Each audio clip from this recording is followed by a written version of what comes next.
Praise the lord. దేవుని నామానికి మహిమ కలుగుగాక. మా ప్రియ సహోదరులకు నా హృదయపూర్వక వందనాలు తెలియజేస్తున్నాను. మరి ఏప్రిల్ మాసంలో 12వ తారీఖున బయలుదేరి సామర్లకోట, కాకినాడ దగ్గర ఉన్న సామర్లకోటలో గోచాల అనేటువంటి గ్రామానికి సంబంధించిన చుట్టుపక్కల గ్రామాల్లో స్వార్థ ప్రకటించడం జరిగింది. అక్కడ ఉన్నటువంటి టీం ఇది మెజార్పి టీం మరియు కల్వరి ప్రేమ మినిస్ట్రీస్ వారు కలిసి ఈ యొక్క స్వార్థను ప్రకటించడం జరిగింది. అనేక గ్రామాల్లో స్వార్థ ప్రకటించాము. ఇక్కడ కనబడుతున్నటువంటి సేవకుడి పేరు ప్రశాంత్. ఈయన ఇక్కడ ఉన్నటువంటి కల్వరి ప్రేమ మినిస్ట్రీస్తో కలిసి ఆ చుట్టుపక్కల ప్రాంతాల్లో స్వార్థ చేశాము. ఈ కనబడుతున్నటువంటి వ్యక్తి పేరు ప్రేమ్ కుమారు. ఇలాగా ఈ చుట్టుపక్కల ప్రాంతాల్లో స్వార్థను అనేకులకు అందించడం జరిగింది. కనుక ప్రియమైన దేవుని బిడ్డలారా, ఇక్కడి నుంచి మరలా వేరే ప్రాంతానికి కూడా వెళ్ళాము. అది శ్రీకాకుళంలోని తిలారి అనేటువంటి చుట్టుపక్కల ప్రాంతాల్లో స్వార్థ ప్రకటించడం జరిగింది. అలాగే శ్రీకాకుళంలో చర్చి కట్టాలనుకున్నాం కదా, దాని కొరకు కూడా మీ ప్రేయర్లు జ్ఞాపకం చేసుకోండి. వీడియో చివరిలో ఆ చర్చి స్థలం కూడా మీరు గమనిస్తారు. కనుక ప్రియ దేవుని బిడ్డలారా, మీరు చేస్తున్న సహకారం కొరకై, మీరు చేస్తున్న ప్రార్థనల కొరకై మేమెంతగానో సంతోషిస్తున్నాము. ప్రభు పనిలో ఎప్పటికీ ఇలాగ ఆసక్తులై దేవుని కొరకై జీవించాలని ప్రభు పేరిట మీకు మనం చేస్తూ ఉన్నాం. రాబో కాలంలో ఇంకా అనేక గ్రామాల్లో సువార్త ప్రకటించుటకు, అనేక గ్రామాల్లో దేవుని యొక్క మందిరాలు కట్టుటకు దేవుడు కృప అనుగ్రహించాలని మీరందరూ కూడా మీ ప్రార్థనలో జ్ఞాపకం చేసుకోవాలని ప్రేమతో మీ అందరికీ మనం చేస్తూ ఉన్నాం. God bless you. God bless you all.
నీతి దానం ఉచితం కదా.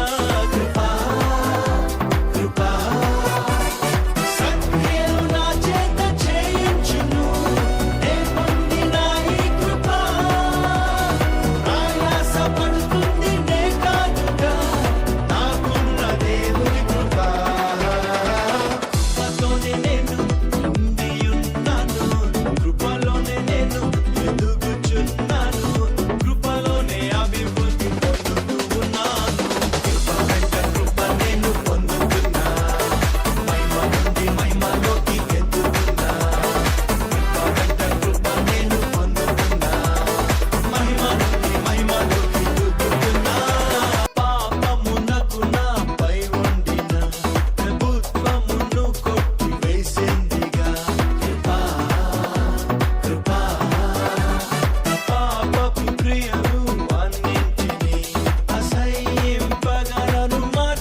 నుంచి మానవుడిని దేవుడు తయారు చేశాడు. ఇలాగ 6 రోజులు దేవుడు పనిచేశాడు. ఆయన చేసిన పనంతా బాగుందని ఆయన ఇష్టపడ్డాడు. ఆ 6 దినాలు ఆశీర్వదించి 7వ దినాన్ని ఆయన విశ్రాంతి తీసుకున్నాడు. బాగా పనిచేస్తున్నారు, మంచిది, చాలా సంతోషం. కానీ ఎంత కష్టపడతారో అంత బాడీకి విశ్రాంతి కూడా అవసరం. విశ్రాంతి లేకుండా పనిచేస్తారు కొంతమంది, డబ్బుల కొరకనో లేకపోతే ఇంట్లో ఉన్న సమస్యల కొరకనో పనిచేస్తుంటారు. ఖచ్చితంగా వారానికి ఒక రోజు మనం సెలవు తీసుకోవాలి. అందుకే క్యాలెండర్లో కూడా ఎర్రగా అక్షరాలు తీసి పెడతారు ఆదివారం రోజు. ఎందుకంటే ఆ రోజు మీరు ఆడికి వెళ్ళకండి, దేవుని దగ్గరికి వెళ్ళి దేవుని ప్రార్థన చేసుకుంటే దేవుడు ప్రతి సమస్య నుంచి విడుదలిస్తాడు. ఆదివారం ఎందుకు అంత స్పెషల్ అంటే, ఈ భూమి మీద ప్రతి వ్యక్తి ఎంతో కష్టపడుతున్నాడు, ఎంతో సంపాదిస్తున్నాడు, కానీ తన ప్రాణాన్ని మాత్రం కాపాడుకోలేకపోతున్నాడు. ఎంత కష్టపడుతున్నావు, దేనికి కష్టపడుతున్నావు అంటే, కోటి విద్యలు కూటి కోసమే అంటాం. మరి కూటి కోసం కష్టపడుతున్నాం కానీ ఊపిరి నిలుపుకుంటున్నామంటే ఊపిరి నిలుపుకోలేకపోతున్నాం. అందుకే ఒక గొప్ప మహా చక్రవర్తి, ఒక గొప్ప రాజు అంటాడు, భూమి కింద సూర్యుని కింద నరుడు పడు ప్రయాసం అంతా కూడా వ్యర్థమే అంటాడు. ఎంత కష్టపడ్డా దానివల్ల మనకి ఏ లాభము రావడం లేదు. తండ్రి మరి ఆయన పెళ్లి చేసుకుని మొదలుకొని పిల్లోడికి పెళ్ళి అయ్యేంత వరకు కష్టపడుతూనే ఉంటాడు. పిల్లోడు పెళ్ళి అయినాక నాకేం చేసావు అంటాడు. అంటే ఇంత కష్టపడ్డ కష్టం అంతా గాలి గుట్టుకోపోయినట్టే. చాలా బాధపడతాడు తండ్రి, అరే నేను ఎంత కష్టపడి చేస్తే పెద్దోడు అయ్యావని. కాబట్టి మానవుడు ఎంత ప్రయాసపడ్డా ఆ ప్రయాసం ఒకరోజు ఏమైపోతుందంటే వ్యర్థమైపోతుంది. అయితే మన ప్రయాస దేనికోసం పడాలంటే పరిశుద్ధ బైబిల్ గ్రంథం చెప్తుంది, క్షయమైపోయే వాటి కోసం కాకుండా అక్షయమైన వాటి కోసం ప్రయాసపడాలంట. అంటే నిలిచి ఉండే వాటి కోసం. ఏం లేదంటే ప్రేమ, శాంతి, సమాధానం. ఈరోజు మన మధ్యలో ఇక్కడ కార్తికేయ అని ఒక బ్రదర్ ఉన్నాడు. ఇతను తెనాల నుంచి వచ్చాడు. ఇతను ఒకప్పుడు ఒక 2 మనుషులు మర్డర్ చేయడానికి వెళ్ళాడు. ఆయన సాక్ష్యాన్ని 2 మాటలు మేము చెప్తాడు. ఆ తర్వాత మీకు ప్రార్థన చేసి వెళ్తాం. మా అందరికీ మనాలు చాలా సంతోషం. మీ అందరికీ మాటలు చెప్తాను. ఎందుకు మేము తెనాల నుంచి కష్టపడి ఇక్కడికి వచ్చి మా సమయాన్ని మీకు చెప్పడానికి చేస్తున్నామంటే, మేము ఒక దేవుని తెలుసుకున్నాము, ఆ దేవుడిని మీకు కూడా పరిచయం చేయాలని చెప్పేసి మేము వచ్చాము. అయితే ఏంటిది అంటే, మేము గతంలో అంటే తాగటం చిన్నప్పటి నుంచే, ఏది 7వ తరగతి 8వ తరగతి నుంచి తాగటం మొదలుపెట్టి తాగటం కాస్త ఎక్కువైపోయి గొడవలు, అలాగా పోలీస్ స్టేషన్ మీకు చెప్పాలంటే పోలీస్ స్టేషన్ మా అత్తగారు వెళ్ళానమాట. నెల ఖచ్చితంగా ఒకసారి వెళ్ళొచ్చు.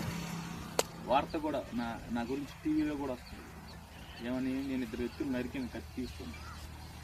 అంత కోపం అనమాట. నా కోపాన్ని నేనే కంట్రోల్ చేసుకోలేను. ఎందుకు, తాగటం వల్ల కంట్రోల్ చేసుకోలేకపోయేవాడిని. ఆ కోపంతో ఏం చేశానో, నా శత్రువులు ఎవరైతే ఉన్నారో వాళ్ళని నరకడం జరిగిందనమాట. అయితే వాళ్ళు చనిపోలేదు, బతికే ఉన్నారు. అప్పుడు వాళ్ళు చెప్తారు ఎవరు మిమ్మల్ని నరికిందంటే, న్యూస్లో వచ్చింది, అది వార్తల్లో కూడా వచ్చింది, పేపర్లో కూడా వచ్చింది. కానీ దేవుడు నన్ను మార్చి ఈరోజు ఆ జీవితాన్ని ఎప్పుడైతే నేను దేవుడికి యేసుక్రీస్తు ప్రభువుకి అప్పచెప్పుకున్నాను, హల్లెలూయా, దేవునికి స్తోత్రం. ఆయన నా జీవితాన్ని మార్చి ఈరోజు నాకు ఏ వ్యసనం లేదు, ఎటువంటి గొడవ లేదు. నేను పోలీస్ స్టేషన్ చూసి 5 సంవత్సరాలు అవుతుంది. అలాగా నేను అంటే మీకు మంచిగా డబ్బులు వస్తాయని లేకపోతే వేరే వస్తాయని నేను చెప్పను, కానీ మనల్ని మారుస్తాడు. మన హృదయంలో ఉన్న మలినం అంటే కుళ్ళు, కుతంత్రాలు, పగలు, వ్యభిచారం, వ్యసనాలు, వీటన్నిటిని తొలగించి మనల్ని ఫ్రీగా అంటే స్వతంత్రులను చేస్తాడు దేవుడు. అలా చేయగల శక్తి కేవలం యేసుక్రీస్తు ప్రభువుకి ఒక్కడికే ఉంది. హల్లెలూయా, దేవునికి స్తోత్రం. పరిచయం చేయడం కోసం మేము ఈ శ్రమ తీసుకున్నాం. ఎందుకు నేను ఇంత సంతోషంగా ఉన్నాను ఈరోజు. ఒకవేళ నేను గతంలో ఉన్నట్టుంటే ఏమో చెప్పలేను, నేను ఎవరైనా లేదా నన్ను ఎవరైనా చంపేసింది. కానీ దేవుడు ఈరోజు నన్ను దర్శించాడు. ఆయన ప్రేమ, ఆయన మీకు పరిచయం చేయాలని చెప్పేసి ఈ శ్రమ అంతా దయచేసి మీరు కూడా ఒకసారి ఆలోచించండి. యేసుక్రీస్తు ప్రభువుని మీకు ఏదైనా అవసరం ఉంటే, ఏదైనా ఇబ్బంది ఉంటే ఆయన మీరు ప్రార్థించండి. నువ్వు నిజమైన దేవుడు అంట కదా, పలానా ఒక వ్యక్తి వచ్చి నాకు చెప్పాడు, నువ్వు దేవుడు అయితే నా ప్రార్థన ఆలకించండి, ఖచ్చితంగా ఆయన ప్రార్థన ఆలకిస్తాడు. కాబట్టి యవ్వన వయసులో అవన్నీ నాకున్న ఈ బలహీనతలన్నింటి నుంచి దేవుడు నన్ను రక్షించాడు. ఒక చిన్న ఉదాహరణ బైబిల్ గ్రంథం నుంచి ఏంటంటే, యేసుక్రీస్తు ప్రభువారు ఒక పట్టణం నుంచి ఇంకో పట్టణానికి వెళ్తూ ఉంటాడు. జనాలు అందరూ చెప్పుకుంటూ ఉంటారు, యేసుక్రీస్తు ప్రభువారు స్వస్థతలు అంటే కుంటివారిని బాగు చేస్తున్నాడు. యేసుక్రీస్తు ప్రభు వారి అక్కర కొలది దేవుడు వారికి సహాయం చేస్తూ వచ్చాడు. అయితే ఈ లోక సంబంధమైన అక్కరతో పాటు మానవుడు చనిపోయిన తర్వాత ఏమవుతాడు అనే ఉద్దేశాన్ని గురించి దేవుడు మాట్లాడుతూ ఇలా అంటున్నాడు, మనం ఎంత కష్టపడ్డా కూడా మన హృదయాల్లో నెమ్మది ఉండదు, శాంతి ఉండదు. కుటుంబాల్లో ఎంత కష్టపడ్డా కూడా మనకు విలువ ఉండదు.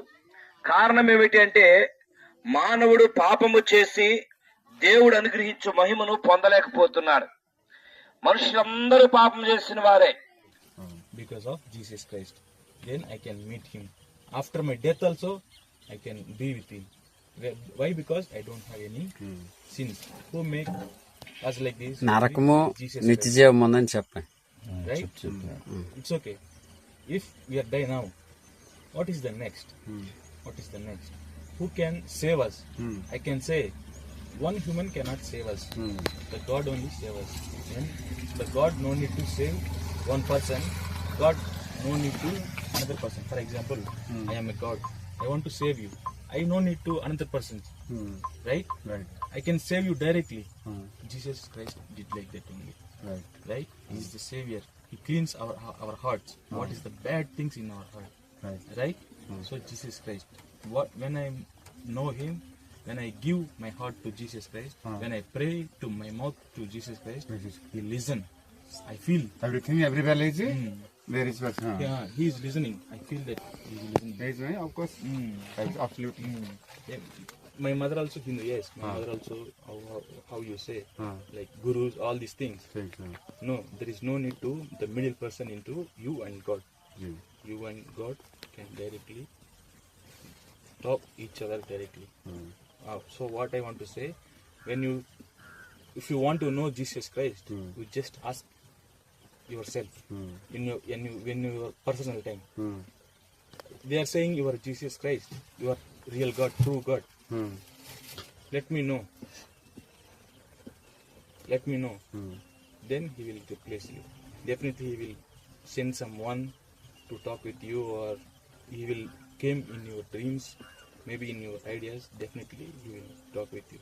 If you have any problem, you just pray in Jesus' name. Yes. Then Jesus Christ will answer. Then you believe Jesus Christ. This is what I want to say. Okay, Right, there is no Guruji, no need any Gurujis like that. Right. No, we are same. God is equal to everyone, right?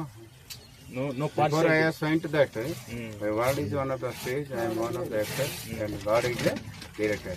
भगवान के निर्देश अनुसार हम सब Okay. Brother, ओ भैया को gift है, ये देखो आपको, आपके लिए ठीक है. ఇట్లా నిల్చుకోండి, ఫోటో తీస్తాను.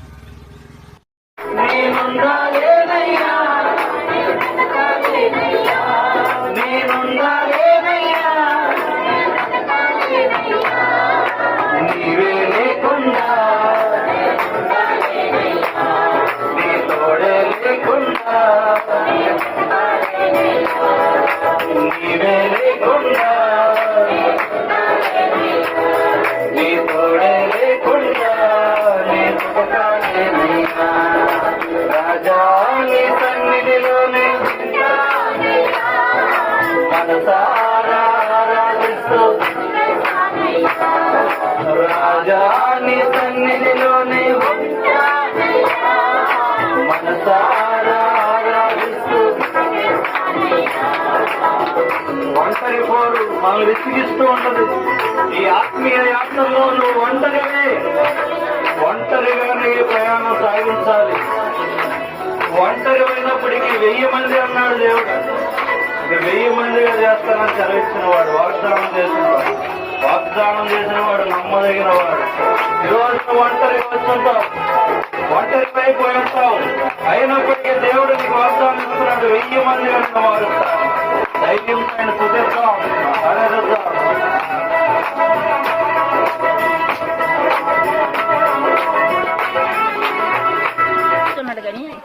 లోకం ప్రేజులు తండ్రి ఏం పేరు తల్లి నీ పేరు? రాములమ్మ. రాములమ్మ. గొంజిరావులమ్మ. ఏ ఊరు మీది? స్వామిపేట గ్రామం. స్వామిపేట గ్రామం. ఎలా యేసుప్రభుని నమ్ముకున్నావు నువ్వు? నేనా ఆయన చేసిన ఆయనతోటే బతికితే ఆయన కొరకే బతుకుతాను, కళ్ళు మోస్తే ఆయన పాదాలు ఇక్కడ చేరుతానని కోరిక నాకు. ఎందువల్ల ఈ లోకంలో చాలా మంది ఉన్నారు కదా? చాలా ఉపాధి చేసి ఉండాలి. ఏం చేశాడు నీకు? నేను చచ్చిపోయిన శవానికి లేపాడు. చచ్చిపోతే శవాలు లేపాడా? ఎట్లా అది? మళ్ళా ఒక దినము ఈ 2 సంవత్సరాల కిందట ఈ సంవత్సరంలో సారవకోటకి ఏమైనా వెళ్ళానా ఆ, అక్కడ అన్ని చెల్లలు గట్ర చేసాను, అన్ని రకాలు చేసి నేను చచ్చిపోయినట్టుగా అయిపోయాను. ఆ. ఎవరు తీసుకొచ్చినారో ఎవరు లేదు. అప్పుడు తెలిసింది మా మరదలు ఏం చేసింది అంటే బైబిల్ నా పక్కన వేసింది, డాక్టర్ కడ తీసుకెళ్ళి ఉమ్, సెకందారికి వెళ్ళగానా వీళ్ళకి తడిగితే బైబిల్ దొరికింది. అయ్యా నీకు వందనాలు తండ్రి, చూడు నేను అలాగ అయిపోయాను అక్కడ అన్నాడు. ఉమ్.